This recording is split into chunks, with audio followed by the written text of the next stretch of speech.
Family কিচেনে আপনাদের স্বাগতম। আজ আমি করতে যাচ্ছি গরুর মাংসের কোরমা। আমি এখানে 2 কেজি গরুর মাংস নিয়ে নিয়েছি এবং এগুলোকে পিস করে কেটে নিয়েছি। এখন আমি ধুয়ে নিচ্ছি। ধুয়ে আমি পানিতে ঝরাতে দেব পানিটা। আমি মাংসটা ঝরিয়ে রেখেছি এখানে।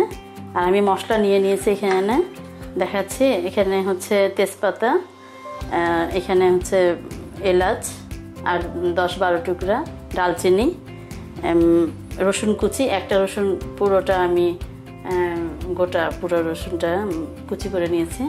এখানে হচ্ছে শুকনো মরিচ দেব,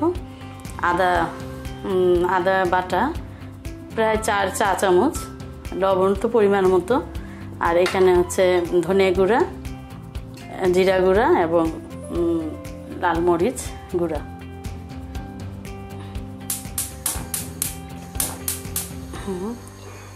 চুলা জ্বালিয়ে দিলাম। এখন আমি তেলটা দিয়ে দিচ্ছি। তেলটা 2 টেবিল চামচের মতো দেব। এখন আমি দিয়ে দিচ্ছি ডালচিনি, তেজপাতা এবং এলাচ।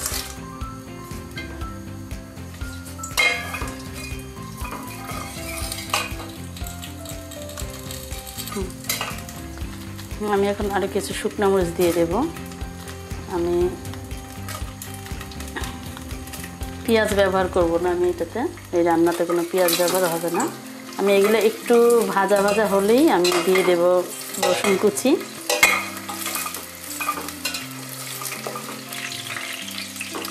হ্যাঁ, আমি এখন দিয়ে দিচ্ছি রসুনটা। আমি রসুনটা একটু হালকা ব্রাউন করব এবং খুব বেশি ভাজবো না, হালকা ব্রাউন হলে তখন আমি তারপরে আর কি মাংস দিয়ে দেবো তার উপরে। মানে এটা একটু ভাজা হবে।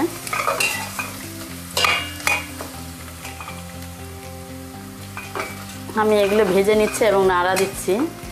খুবই সুন্দর একটি ঘ্রাণ বার হয়েছে, যেটা আপনারা করলে বুঝতে পারবেন।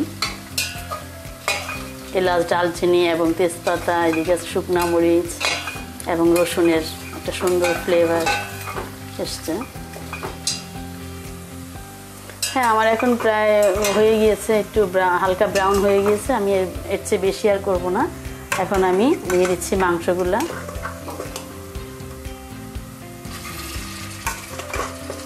আমি ঝরাতে দিয়েছিলাম মাংসগুলা।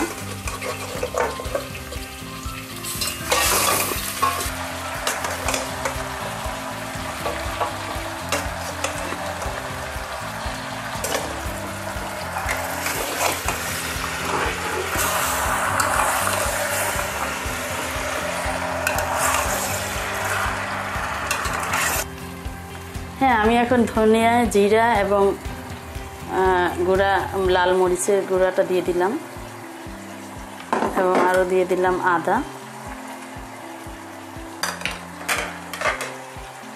এবং দিলাম লবণ।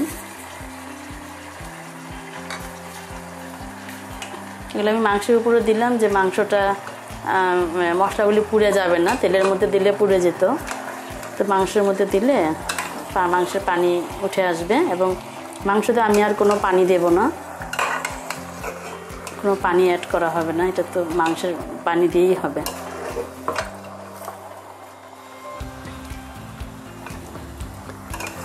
হ্যাঁ, আমি সব মশলাটা মিক্সড করেছি।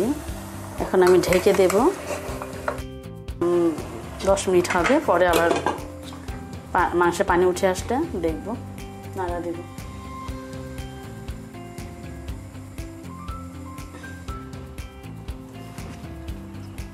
এখন একটু দেখে নিই।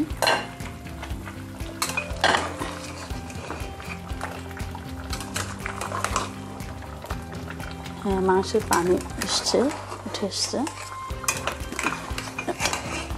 এটা আরও সময় লাগবে একটু, মাংস সিদ্ধ হওয়া পর্যন্ত, এবং পানিটাও শুকিয়ে আসবে।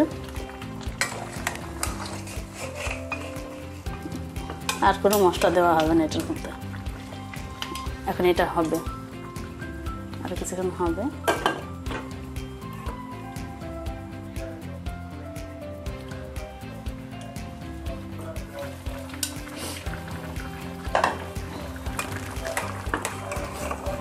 হ্যাঁ, তো বেশ অনেকক্ষণ হলো। আমি এখন এটা আরও কিছুক্ষণ করব ঢাকনা ছাড়া।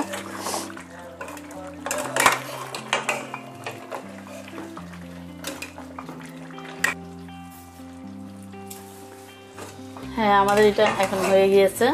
আমি আস্তে করে রেখেছিলাম এবং বারবার নাড়া দিয়ে দিয়েছি। এটা আমার হয়ে গিয়েছে। আমি লবণ দেখেছি, লবণ ঠিক আছে। এখন আমি পরিবেশনের জন্য নিয়ে নিচ্ছি।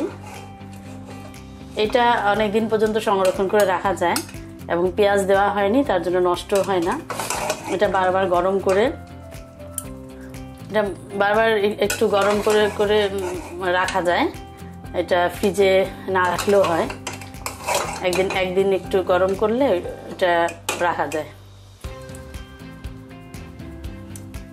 হ্যাঁ, আমি এখন পরিবেশনের জন্য বেড়ে নিয়েছি। এটা এমনি সাদা ভাত দিয়েও ভালো লাগে, পোলাও দিয়েও খেতে পারেন, ভালো লাগে। আশা করি আপনাদের ভালো লেগেছে। ট্রাই করে দেখবেন আমার মতো কেমন হয়। এখন আমাদের সঙ্গে থাকার জন্য এবং আমাদের রান্না দেখার জন্য অনেক ধন্যবাদ আপনাদের।